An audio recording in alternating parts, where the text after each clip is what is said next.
বিনা কারণে একটি স্বাধীন দেশের সার্বভৌমত্বে হস্তক্ষেপ, রাষ্ট্রের প্রধানকে হত্যা করা হচ্ছে, যা ভয়াবহ বিশ্ব পরিস্থিতির বার্তা দিচ্ছে, এমন মন্তব্য করেছেন বিএনপি মহাসচিব এবং এলজিআরডি মন্ত্রী মির্জা ফখরুল ইসলাম আলমগীর।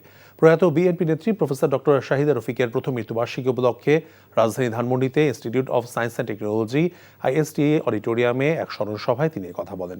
মির্জা ফখরুল বলেন, বিনা কারণেই একটি দেশের সার্বভৌমত্বে হস্তক্ষেপ করা হচ্ছে, কোনো কারণ ছাড়াই একটি রাষ্ট্রের প্রধানকে এবং একটি মতবাদের প্রধানকে হত্যা করা হচ্ছে, তুলে নিয়ে গিয়ে জেলে পুরে দেওয়া হচ্ছে স্বাধীন দেশের প্রেসিডেন্টকে। মন্ত্রী বলেন, এটি একটি ভয়াবহ বিশ্ব পরিস্থিতি। বিনা কারণেই একটি দেশের সার্বভৌমত্বে হস্তক্ষেপ, বিনা কারণে দেশের প্রধানকে, রাষ্ট্রের প্রধানকে এবং একটি মতবাদের প্রধানকে হত্যা করা, একটা স্বাধীন রাষ্ট্রের প্রেসিডেন্টকে তুলে নিয়ে গিয়ে জেলে পুরে দেওয়া, এক ভয়াবহ বিশ্ব। চতুর্দিককার অবস্থা দেখে আমরা কেমন যেন হতাশ হয়ে পড়ছি।